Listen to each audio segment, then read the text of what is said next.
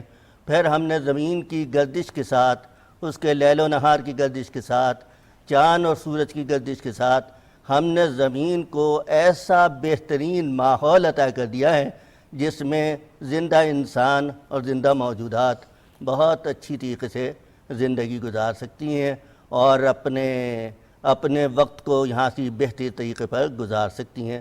تو انسان کے چلنے میں یہاں ہمواری ہے، اس کی غذاؤں کی وافر مقدار موجود ہے، اور موجودات اور انسان سب کے سب جو ان کی ابتدائی ضروریات ہیں وہ بہت ہی وافر مقدار میں پیدا کر دی گئی ہیں۔ ہوا ہے تو ہوا کو پیدا کر دیا گیا ہے، پانی ہے، اور پانی کے لیے تو اس قدر بڑا ایک نصاب بنایا، ایک پورا ایک کیمیکل سسٹم بنایا گیا کہ سمندر جو کھاری ہے، جو نمکین پانی ہے، جس کو پینے کے لیے کوئی انسان تیار نہیں ہو سکتا، اس پانی کو اللہ تعالیٰ بالوں کی مدد سے اوپر اٹھا کے لے جاتا ہے، اور کمال قدرت یہ ہے کہ جب وہ پانی اٹھ کر کے اوپر بلند ہوتا ہے تو اس کا نمک وہیں رہ جاتا ہے اور میٹھا پانی اوپر چلا جاتا ہے۔ پھر اللہ تعالیٰ اس پانی کو لے جا کر کے قرآن کریم میں مختلف مقامات پر سحاب کی یعنی بادلوں کی گردش کا ذکر ہے، ان کے جانے کا ذکر ہے، پھر وہ کس طرح مجتمع ہوتے ہیں آپس میں، کس طرح وہ جمتے ہیں، تہیں جمتی ہیں ان کی، پھر ان کی تہیں جب جم جاتی ہیں تو ان میں ٹھنڈک پیدا ہوتی ہے، اور پھر اس کے بعد ان کے بارش کے قطرے جہاں اللہ تعالیٰ چاہتا ہے ان کو برساتا ہے۔ پھر جب وہ پانی برستا ہے تو اس پانی کو اللہ تعالیٰ برف کی صورت میں، گلیشیئر کی صورت میں ان کو جما دیتا ہے۔ پھر وہ پانی جو ہے گرمیوں کے وقت میں بہتا ہے اور بہہ کر کے دریاؤں کی صورت اختیار کرتا ہے، زمین کے اندر اترتا ہے، پھر زمین کے اندر میٹھے خزانے کے چشمے بن جاتے ہیں۔ تو یہ سب چیزیں اللہ تعالیٰ نے تمام قرآن کریم میں جگہ جگہ، جیسے میں نے ابھی عرض کیا، تقریباً 350 مقامات پر زمین کا ذکر ہے، جس میں زمین کی یہ کیفیات بیان کی گئی ہیں، جن میں سے بہت سی کیفیات ایسی ہیں جن تک کہ انسان کے ذہن کی رسائی ہو گئی ہے، سائنس پہنچی ہے، بہت سی ایسی تفصیلات بھی ہیں جہاں ابھی تک کہ انسان کے ذہن کی رسائی بھی نہ ہو سکی ہے۔ تو یہ بڑی تفصیل کے ساتھ قرآن کریم میں اس موضوع کو بیان کیا گیا ہے۔ بہت خوب، بہت عمدہ آپ نے جواب دیا۔ آپ کی جانب آنا چاہوں گی، اس وسیع کائنات کا انتظام پروردگار عالم نے کیسے کیا، یہ تو سمجھ میں بات آ گئی۔ آپ مجھے یہ بتائیے کہ کیا اس زمین کے علاوہ بھی کسی اور مخلوق کا وجود پایا جاتا ہے یا کہیں اور زندگی دیکھنے میں آئی ہے؟ ندا، میں نے آپ کو ابھی بتایا کہ انسانی نالج جو ہے بہت لمیٹڈ ہے۔ اس بات کا قوی امکان موجود ہے کہ ہمارے علاوہ دوسرے سیارے پر کوئی لائف ضرور ہو سکتی ہے، لیکن اس لائف سے کوئی رابطہ ہمارا نہیں ہوا اب تک، اور کوئی ایسی ڈائریکٹ سائنٹیفک ایویڈنس نہیں ہے جس کی بنیاد پر ہم یہ کہہ سکیں کہ دوسری دنیایں بھی آباد ہیں۔ تو اس بات میں یہ سمجھتا ہوں کہ سائنس کی کمائی کی ہے کہ ہم یہ بتا نہیں سکتے، لیکن اس بات کے قوی امکانات موجود ہیں کہ جس طرح کہ ہمارا پلانٹ ہے، ہماری زمین ہے، اس طرح کی دوسری دنیایں بھی آباد ہوں گی، اور وہاں پر بھی دوسرے قسم کی مخلوق اللہ تعالیٰ نے پیدا کی ہوئی ہوگی۔ لیکن سائنس کے پاس یو ایف اوز کی بات آپ نے سنی ہوگی، انڈیفائڈ فلائنگ آبجیکٹس، اور ہیٹی، اور بہت ساری چیزیں اس طرح کی ہے، بگ فوٹ کے بارے میں، اور پتہ نہیں کیا کیا کہانیاں بنی ہوئی ہیں لوگوں کے بارے میں، جو ایلینز پہ سائنٹیفک فکشنز بھی بہت ساری بن چکی ہیں۔ لیکن انفارچونیٹلی کوئی ڈائریکٹ ایویڈنس ایسی ابھی تک سائنس کو نہیں ملی جو ویل ڈاکومنٹڈ ہو، جس کی بنیاد پہ یہ کہا جا سکے، یا کوئی ایسی ایویڈنس جو ہمارے سولر سسٹم میں ہو کہ وہاں پر پانی کا وجود ہو یا آکسیجن کا وجود ہو، جس کی بنیاد پر لیونگ آرگنزمس یا انسانی حیات وہاں پر وقوع پذیر ہو سکتی ہے۔ ایسی ہمارے پاس ابھی کوئی ڈائریکٹ مشاہداتی کوئی نالج ابھی نہیں ہے، لیکن اس بات کے امکانات ضرور ہیں کہ انسان جیسے جیسے ترقی کرے گا، دوسری دنیاؤں کے بارے میں بھی جو پردے پڑے ہوئے ہیں وہ انشاءاللہ وہ واہ ہوتے جائیں گے، اور بہت ساری نئی معلومات ہمیں with the passage of time حاصل ہو سکتی ہے۔ ٹھیک ہے، بہت خوب۔ قرآن کریم اس حوالے سے ہماری کیا رہنمائی کرتا ہے؟ قرآن کریم میں 2 مخلوقات کا تو بڑی وضاحت سے ذکر ہے، ایک فرشتے ہیں اور جن ہیں۔ ایک اشارہ ہمیں حضرت آدم کا جو واقعہ قرآن کریم میں بیان ہوا ہے کہ جب اللہ تعالیٰ نے آدم کو پیدا فرمایا تو جنوں کو اور فرشتوں کو حکم ہوا کہ آدم کو سجدہ کرو۔ تو تخلیق کے وقت ملائکہ نے، فرشتوں نے یہ بات اللہ سبحانہ و تعالیٰ کے سامنے رکھی کہ آدم آپ اس مخلوق کو پیدا کر رہے ہیں، یہ زمین میں فساد پیدا کرے گا، زمین میں یہ جناب فساد پیدا کرے گی یہ مخلوق۔ تو اس کے بارے میں بعض مفسرین کا خیال یہ ہے کہ جن جو ہیں وہ انسانوں سے پہلے موجود تھے اور وہ زمین میں فساد برپا کر چکے تھے، چونکہ یہ مشاہدہ فرشتوں کے سامنے تھا، اس لیے ان کو یہ بات کا خیال ہوا کہ یہ نئی مخلوق جو اب بنائی جا رہی ہے یہ بھی زمین میں اسی طرح فساد پیدا کرے گی اور قتل و غارت کا بازار گرم ہوگا۔ تو یہ اعتراض فرشتوں کی طرف سے آیا۔ تو فرشتے جو ہیں وہ اللہ تعالیٰ کی ایک مخلوق ہیں جو نورانی مخلوق ہیں، جس کا قرآن کریم میں متعدد مقامات پر ذکر آیا ہے، اور فرشتے اتنی بڑی تعداد میں ہیں کہ فرشتوں کی صفیں کے صفیں آسمانوں پر موجود ہیں۔ کچھ فرشتے ایسے ہیں جو اللہ سبحانہ و تعالیٰ کے سامنے ہاتھ باندھے کھڑے ہیں، کچھ سجدے کی حالت میں ہیں، کچھ رکوع کی حالت میں ہیں، اور قرآن کریم میں ارشاد ہے کہ وہ اللہ تعالیٰ کے کسی حکم کی نافرمانی نہیں کرتے۔ تو اس سے قرآن کریم کی بعض آیات سے یہ بات مترشح ہوتی ہے کہ فرشتوں کی تعداد انسانوں سے بہت زیادہ ہے۔ خود انسانوں کے ہر انسان کے شانے پر 2 فرشتے موجود ہیں۔ پھر انسان کے لیے قرآن کریم میں سورۃ الانعام میں ذکر ہے کہ اللہ تعالیٰ نے فرشتوں کو ہر انسان کی حفاظت کے لیے مقرر کیا ہوا ہے۔ تو ایک پوری جماعت اور ایک پورا گروپ جو ہے وہ فرشتوں کا ایسا موجود ہے جو ہر انسان کی حفاظت کر رہا ہے۔ تو یہ ایک ایسی مخلوق ہے جس سے ہمارا رابطہ نہیں ہے، ہمارے احساسات اس کو محسوس نہیں کر سکتے۔ دوسری مخلوق ہے جن، تو جن بھی ایک بہت بڑی مخلوق ہے، اور جنوں کو بھی اللہ تعالیٰ نے اپنے احکام کا اسی طرح تابع بنایا ہے جیسے انسانوں کو بنایا ہے۔ تو سورۃ الجن میں اس کا واقعات تفصیل سے موجود ہے۔ تو مخاطب جو ہے قرآن کریم نے عبادت کے لیے، بندگی کے لیے جس طرح انسانوں کو مخاطب کیا ہے، اسی طرح جنوں کو بھی مخاطب کیا ہے۔